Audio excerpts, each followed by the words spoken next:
heard your name before we met. The wind carried it through the pines. Every road keeps every secret. Every scar remembers time. You keep asking where hope has gone, why every prayer feels incomplete. The truth don't live in stained glass windows. It walks barefoot down the street. Don't fear the darkness, fear the silence after. That's when the answers find you. When the crows go silent, the bells begin to cry. Every secret finds a preacher. Every sinner asks me why. Lay your burdens in the shadows. Let the river wash your name. I've broken out in love, and I'll never wear those chains.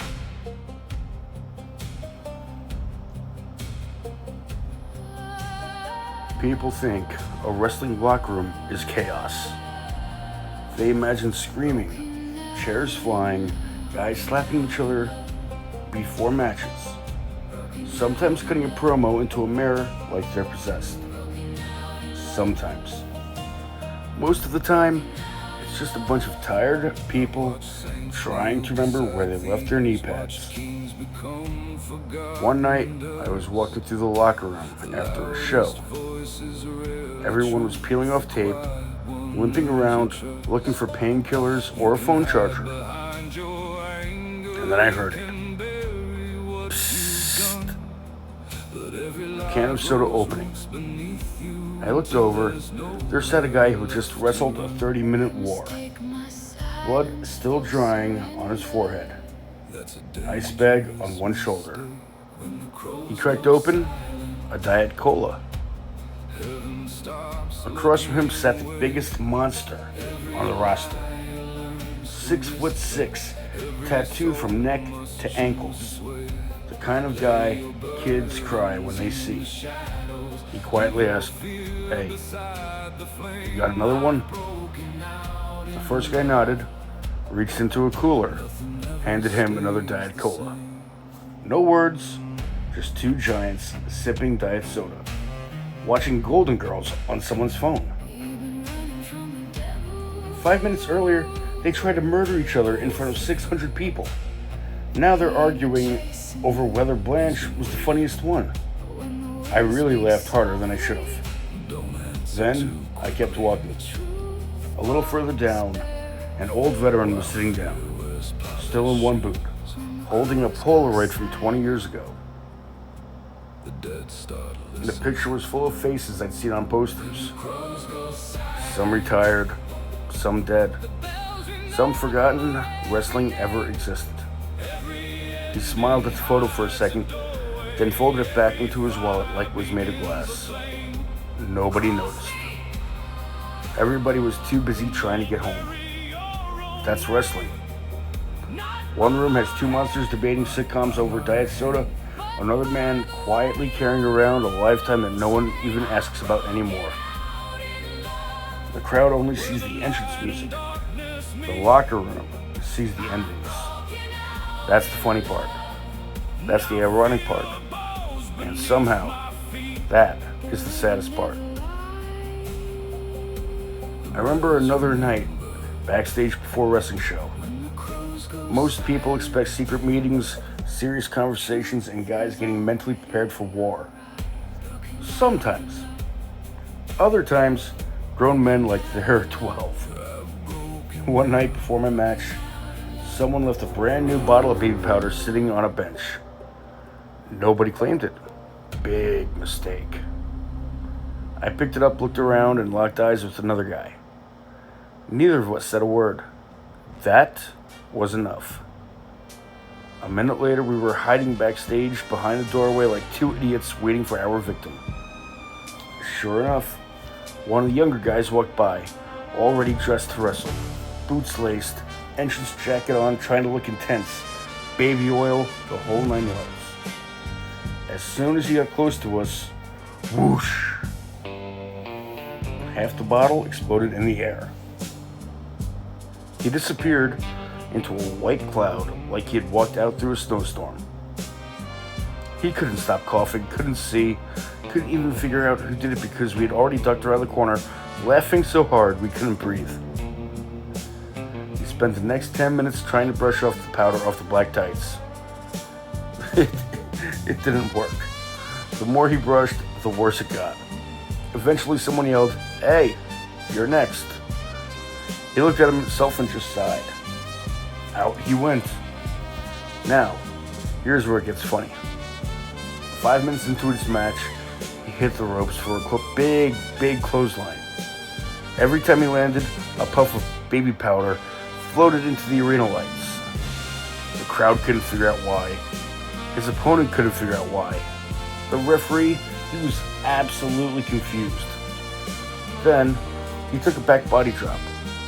Another cloud. The audience actually started laughing. By the end of the match, it looked like the ring itself was haunted. The referee's pants were white. His opponent's chest, white. Even the canvas had little footprints everywhere. Backstage, we were trying so hard not to laugh. People actually thought we were crying. The poor guy, he walked through the curtain furious. He looked right at me. "You." I shrugged. "What?" He shook his head. "You know what?" I bought him a beer after the show. He said that it almost made up for it. Almost. To this day, every time somebody brings baby powder into a locker room, someone looks at me first. Probably for good reason. A different night. After one of my matches, I walked through the curtain expecting that rush everyone talks about. The adrenaline, the congratulations, the feeling that maybe you'd done something people would remember. Instead, nothing. I peeled the tape from my wrists while the match was already making its entrance. The crowd that had been chanting my name a few minutes ago had moved on, just like they always do. A referee walked by, patted me on the shoulder, said, "Good match." I don't think he even looked up when he said it. One by one, the locker room emptied. Someone had a long drive home. Someone had to work in the morning. Someone had their kids waiting. Everyone had somewhere to be. I kept taking my time, folded my gear, laced my boots together, wiped the sweat off my belt buckle. Not because I was organized, no, because I wasn't ready to leave. The building sounded so much different when it was almost empty. No music, no crowd, just the hum of fluorescent lights and the occasional clang of a wrestling ring crew taking the ropes down. I walked back through the curtain one last time. The ring was already halfway taken apart. The canvas I'd bled on an hour earlier was being rolled up like it never meant anything at all. That's the cruel thing about wrestling, you know? You can have the best match of your life, and 20 minutes later, someone is folding it into the back of a truck. I stood there for a minute. Not because I thought anyone would come looking for me. I already knew they wouldn't. I was trying to remember what the crowd sounded like. It was fading faster than I wanted it to. Eventually, I grabbed my bag and headed for the parking lot.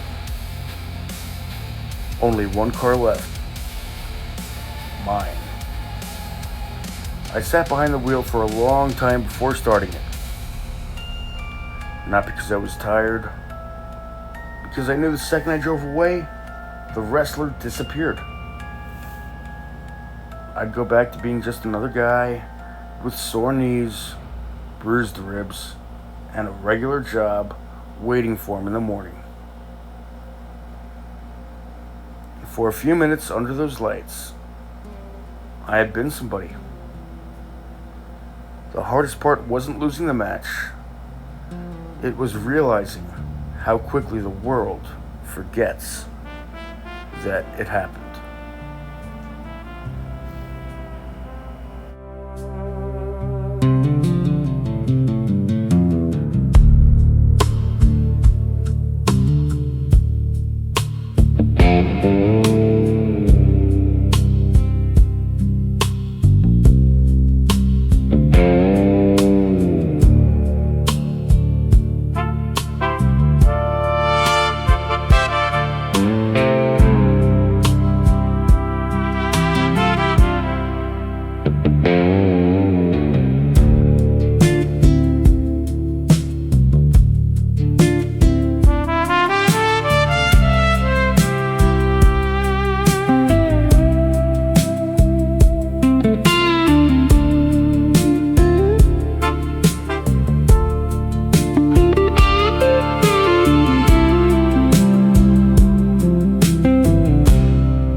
The sun's gone down on another day.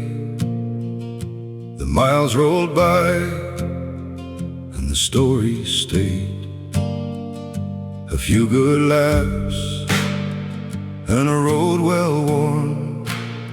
Another tale's been told before the dawn.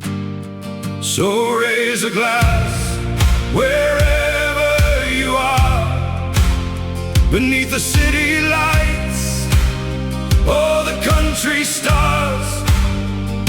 The road goes on and the night's still new. The hangman's moving on. Join him, shall you?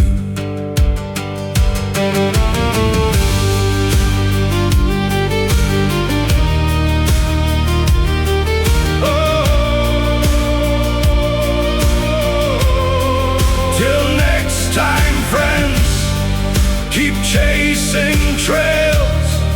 There's always another one of the hangman's tales. Stay wild, stay true, whatever you do. The hangman rides on. Join him, shall you?